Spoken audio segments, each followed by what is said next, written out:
चलिए योगा की बात करें तो योगा की उत्पत्ति युज नामक शब्द से हुई है, जिसका मतलब होता है टू ज्वाइन यानी जोड़ना। किसे जोड़ना, किससे जोड़ना। तो देखिए ये हमारे यहाँ भारत की जो फिलॉसफी होती है, इस जो इंडियन फिलॉसफी है उसे दो भागों में बांटा जाता है। एक कहते हैं ऑर्थोडॉक्स फिलॉसफी और एक कहते हैं हेटेरोडॉक्स फिलॉसफी। जो जो ऑर्थोडॉक्स फिलॉसफी है भारत की, उसमें शामिल है न्याय, वैशेषिका, सांख्य, मीमांसा, वेदांता और योग। दरअसल इनका मतलब ये होता है कि आप आत्मा को परमात्मा से कैसे जोड़ सकते हैं और जीवन मरण के चक्र से कैसे मुक्ति पा सकते हैं। इनके लिए ये रास्ते बताए गए, जिनमें से एक योग को भी मनाया गया। लेकिन इस फिलॉसफी के इस पार्ट्स को हम नहीं कंसिडर करते हैं। हम इसे जो फिजिकल एजुकेशन में कंसिडर करते हैं कि आपको अपने हेल्दी लाइफस्टाइल, हेल्दी लिविंग को जीने के लिए कैसे आप कर सकते हैं योगा का इस प्रयोग। भारत ने प्रपोज किया था इंटरनेशनल योगा डे सेलिब्रेशन के लिए। यूनाइटेड नेशन ने बहुमत के साथ इसे पारित किया और 21 जून को प्रति वर्ष मनाया जाता है इंटरनेशनल योगा डे। तो इस चैप्टर में हम डिस्कस करेंगे जो इम्पोर्टेंट एलिमेंट्स होते हैं योगा के, व अन्य ज़रूरी जानकारी।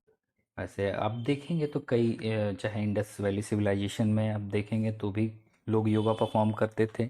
हमें इसके एविडेंसेस मिलते हैं। साथ ही अगर हम पढ़ना चाहें रामायण, महाभारत, वेद, उपनिषद, तो इनमें भी योग का जिक्र होता है। योग सूत्र को लिखा गया था पतंजलि द्वारा, इसलिए पतंजलि का नाम आप अक्सर सुनने को पा सकते हैं। पतंजलि स्टोर भी मिलता है। इसके अतिरिक्त अगर आप देखें तो चाहे वो संत कबीर हो, सूरदास हो, तुलसीदास हो, इन्होंने अपने वर्सेस में भी योगा का मेंशन किया है। तो योगा एक इम्पॉर्टेंट एलिमेंट है भारतीय कल्चर का, हमारी संस्कृति का एक महत्वपूर्ण अंग है और हमें इस पर गर्व भी होना चाहिए। वहीं अगर हम भगवद गीता की बात करें तो अलग अलग तरीके के योगा के बारे में बताया गया है, जैसे कि सांख्य योगा, कर्म योगा, भक्ति योगा, ध्यान योगा एंड ज्ञान योगा। इन सभी को डिस्क्राइब किया गया है भगवद गीता में। अगर हम योगा को अच्छे से समझना चाहें तो हम कुछ डेफिनेशन या ओपिनियन आप ले सकते हैं विद्वानों के। जैसे कि वेद व्यास ने एक बार कहा था, yoga is attaining the pose. Patanjali ने कहा, checking the impulse of mind is yoga. Bhagavad Gita में लिखा है, लॉर्ड कृष्णा ने कहा, skill in action on efficiency alone in yoga. वहीं अगम ने कहा, the knowledge about Shiva and Shakti is yoga. Bharati Krishna Tirtha ने कहा, oneness of man with god is yoga. Doctor Sampurnanand कहते हैं, योगा ये spiritual Kamadhenu, a Dzire fulfil cow. ये कुछ विद्वानों के विचार थे जो मैंने आपके साथ साझा किए हैं। देखिए कहा जाता है कि प्रसन्नता, हैप्पीनेस, आप इसको किसी के साथ भी जरूर नहीं आए, या इसे अमीरी और गरीबी से तो बिल्कुल नहीं जोड़ा जा सकता, क्योंकि ज़रूरी नहीं है कि जो अमीर व्यक्ति है वो भी प्रसन्न रहे, या फिर ज़रूरी नहीं है कि जो गरीब व्यक्ति है वो प्रसन्न ना रह पाए। परंतु देखिए आजकल का हमारा जो जीवन है, जो हमारी लाइफस्टाइल है, ये जल्दबाजी वाली हो चुकी है। किसी के पास इतना समय ही नहीं है कि वो रुक के और रुक करके सोच पाए अपने जीवन के बारे में। और इस भाग दौड़ भरी ज़िंदगी में हम स्ट्रेस, टेंशन और एंजाइटी के शिकार हो जाते हैं, जो कि बिल्कुल कॉमन बात है। ऐसे में हमें शांति प्राप्त करने के लिए और अपने तनाव को कम करने के लिए एक असाधारण उपाय हमारे पास है, जिसे हम योगा कहते हैं। तो अगर इम्पोर्टेंस की बात करें योगा की, तो योगा आपकी बॉडी को प्योरीफाई कर सकती है, आपको डिजीज़ेस से बचा सकती है, आपको मिनिमम आपके मेंटल टेंशन को मिनिमाइज़ कर सकती है, आपके मोरल वैल्यूज़ को इंक्रीज़ और हायर लेवल तक ले जा सकती है, आपकी बॉडी को ब्यूटिफाइज कर सकती है, आपको माइंड से, बॉडी से रिलैक्सेशन मिल सकता है, आपके बॉडी का पोस्चर अच्छा हो सकता है, आपकी बॉडी की फ्लेक्सिबिलिटी अच्छी हो सकती है, आपका मोटापा कम हो सकता है, आपकी हेल्थ इम्प्रूव हो सकती है, आपका स्पिरिचुअल डेवलपमेंट भी हो सकता है, और इसे परफॉर्म करना भी बहुत आसान है।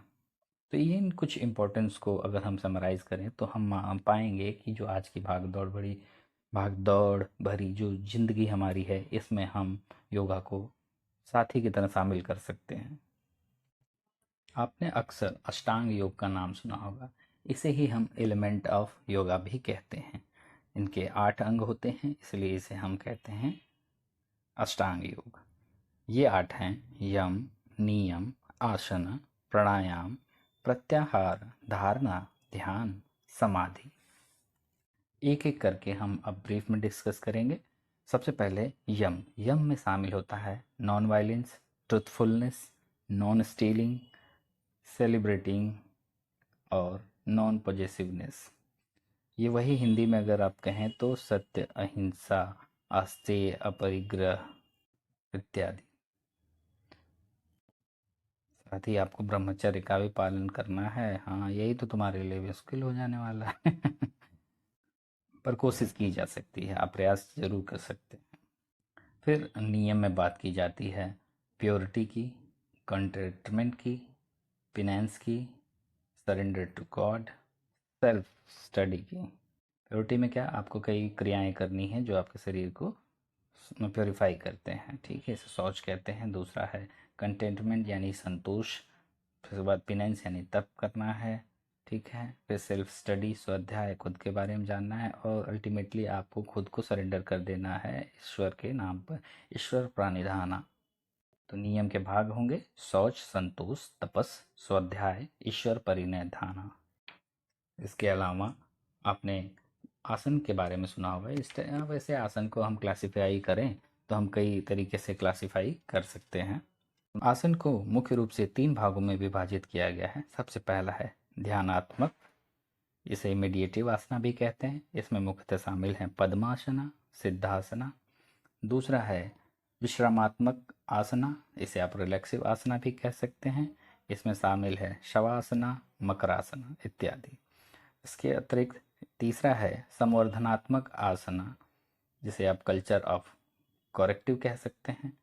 इसमें शामिल है मयूरासन, गोरक्षासन, मुंडकासन, मत्स्य आसन, हलासन इत्यादि। अगला है प्राणायाम, जैसा कि मतलब है प्राण और आयाम, यानी श्वास आपके ब्रीथ पे कंट्रोल लेके आना, इसे हम कहते हैं प्राणायाम। ये 3 स्टेजेस में होता है। इसको कहते हैं पूरक, कुंभक और रेचक। जिसमें कुंभक 2 भाग होता है, इसे अंत कुंभक और बाह्य कुंभक भी कहते हैं। सबसे पहले आप सांस को खींचेंगे, इनहेल करेंगे, इसे हम कहते हैं पूरक। फिर होल्ड करेंगे, इसे हम कहते हैं कुंभक। उसके बाद जब हम एक्सहेल करेंगे तो इसे कहते हैं रेचक। तो इन तीनों पर नियंत्रण करने को, श्वास पर नियंत्रण करने को ही प्राणायाम कहते हैं। ये अलग अलग तरीके के हो सकते हैं। कुछ का नाम मैं आपके सामने लेता हूँ, आप इसके बारे में जानते रहिए।